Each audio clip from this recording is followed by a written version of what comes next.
Saudações, camaradas! Na aula de hoje, continuando o nosso estudo do livro Capitalism, do economista Anwar Sheikh, vamos falar sobre a arbitragem turbulenta. Como sempre, todas as referências, citações e notas estão todas na descrição do vídeo. Antes de começar a aula propriamente dita, gostaria de destacar uma questão importante. Eu recomendo que evitem sair dessa aula antes de ouvir toda a explicação, pois nessa aula começamos falando da tendência de equalização da taxa de lucro, que requer uma atenção especial se não é possível que haja interpretações completamente equivocadas dessa questão. Por isso é muito importante ver até o final e procurar entender tudo que a gente vai tentar explicar aqui. Pois bem, a taxa de lucro é uma variável central para explicar a acumulação. O objetivo final de todo investimento capitalista é justamente o lucro. Desse modo, a taxa de lucro representa a medida final de sucesso do investimento capitalista. Como já discutimos nas aulas passadas, o crescimento é fundamental para manter a reprodução capitalista. O capital flui pela economia buscando a maior taxa de lucro possível.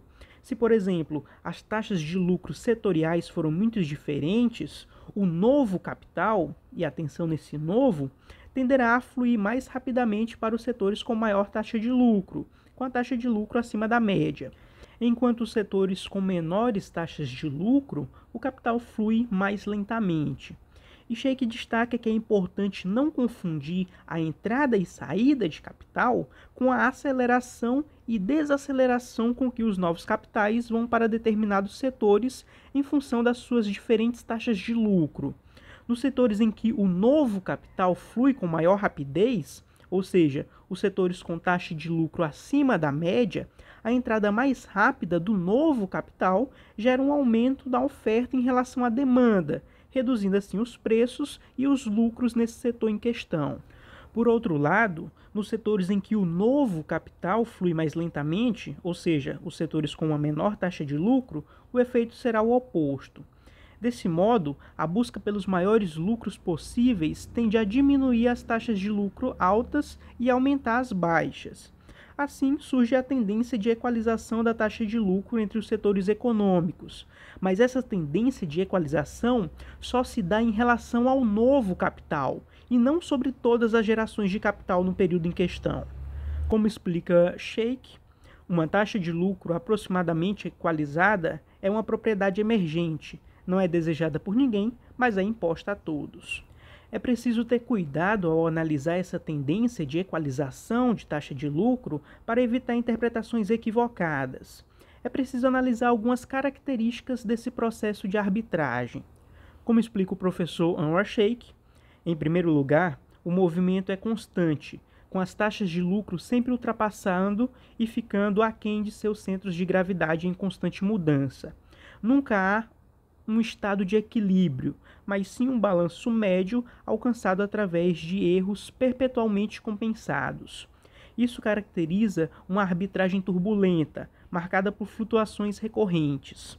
Em vez de uma taxa uniforme de lucro, a competição na verdade produz uma distribuição persistente em torno da média. Em segundo lugar, porque esse processo é impulsionado pelo movimento do novo capital. As taxas de lucro relevantes são aquelas sobre novos investimentos. São essas taxas de lucro, e não aquelas em todas as gerações de capital, que esperaríamos ver equalizadas entre setores.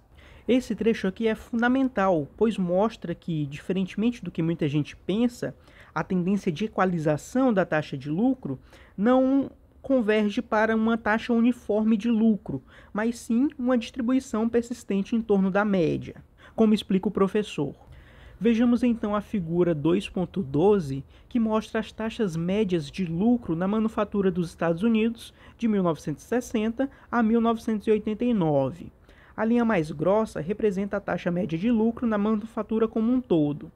Os dados mostram que a turbulência faz parte da lucratividade. E é justamente nesse contexto de turbulência que as empresas decidem como vão fazer seus investimentos para aumentar a capacidade em novos métodos de produção. Considerando as flutuações da taxa de lucro de um ano para o outro, fica evidente que os novos investimentos vão incorporar uma margem considerável de erro, para dizer o mínimo. Ter isso em mente é fundamental para analisar a economia contemporânea e entender o capitalismo.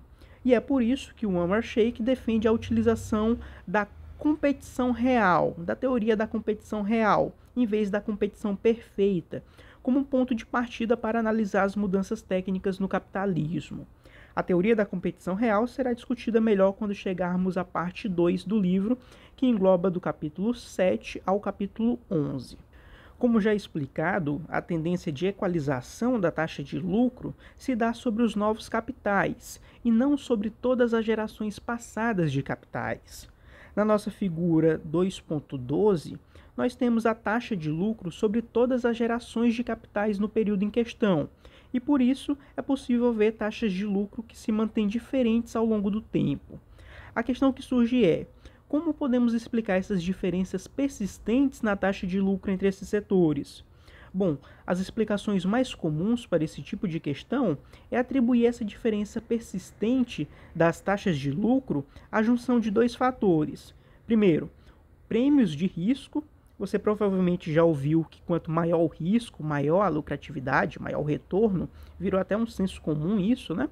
E segundo, o poder de oligopólio. Os prêmios de risco podem ser medidos pela volatilidade da taxa de retorno, que varia de setor para setor.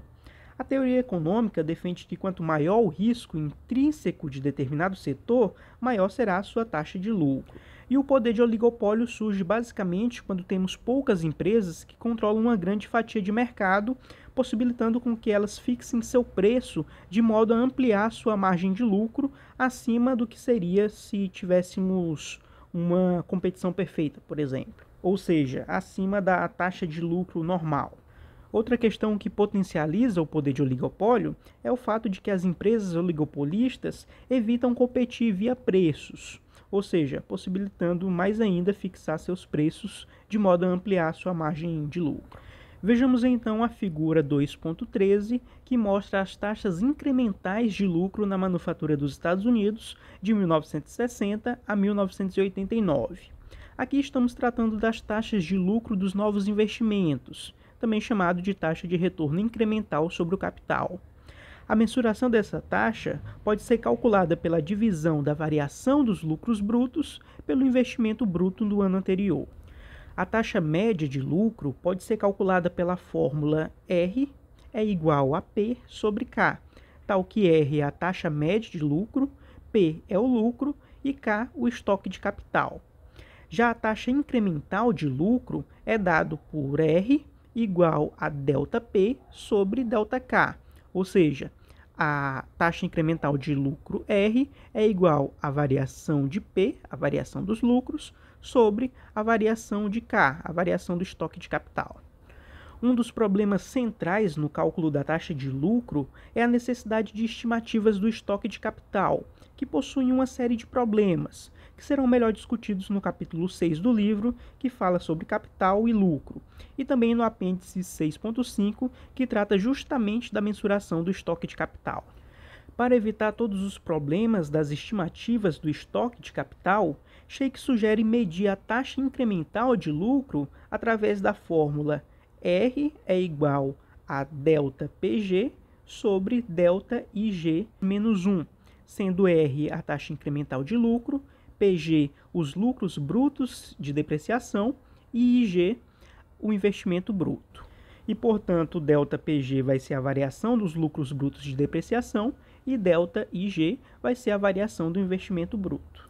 Essa fórmula traz uma grande vantagem, que é poder calcular a taxa incremental de lucro, evitando os problemas de mensuração do estoque de capital, visto que os lucros brutos e os investimentos brutos não variam em relação ao ajuste do consumo de capital, que é algo fundamental para a distinção entre depreciação contábil e depreciação econômica, e não variam também em relação às estimativas de vida útil ou taxa de depreciação econômica que são usadas nas estimativas do estoque de capital. E como destaca Sheikh, a Direção-Geral de Assuntos Econômicos e Financeiros da Comissão Europeia criou medidas de eficiência marginal do capital, que é calculada da mesma forma que a taxa incremental, ou seja, a eficiência marginal do capital, EMC, é igual à variação da produção bruta sobre o valor defasado do investimento passado. Perceba que as taxas incrementais de lucro têm um comportamento substancialmente diferente das taxas de lucro médias. Isso ocorre porque, diferentemente da taxa média de lucro, é na taxa incremental de lucro que se manifesta a verdadeira tendência de equalização da taxa de lucro. E aqui a tendência de equalização da taxa de lucro é bastante distinta do que normalmente se imagina na economia ortodoxa. O processo de equalização da taxa de lucro não é um processo harmônico, é o oposto disso. Trata-se de um processo turbulento, em que as taxas de lucro incrementais oscilam até mesmo entre positivas e negativas. Trata-se de uma equalização turbulenta. A tendência de equalização não defende a ideia de que, quando equalizadas as taxas de lucro, elas manterão essa igualdade ou formarão uma taxa de lucro unificada. É o contrário disso. Trata-se de um processo turbulento. Esse processo será melhor discutido quando chegarmos no capítulo 7 do livro, onde o autor trata da teoria da competição real, que é uma das diversas áreas em que o Anwar Shaikh trouxe importantes contribuições teóricas. Entender a dinâmica de comportamento da taxa de lucro incremental é fundamental para entender os movimentos dos preços de ações e títulos, assim como da taxa de juros. Isso também vai ser discutido melhor no decorrer das nossas aulas, quando chegarmos ao capítulo 10, onde o autor vai tratar da competição, finanças e taxas de juros. Nas nossas próximas aulas, vamos entender como a equalização da taxa de lucro explica a estrutura de longo prazo dos preços industriais relativos. Bom, e por hoje é isso. Encerramos por aqui a nossa aula. Qualquer dúvida, fique à vontade para perguntar, que a gente vai tentar responder aí o mais rápido possível. Continue firme nos estudos e até a próxima.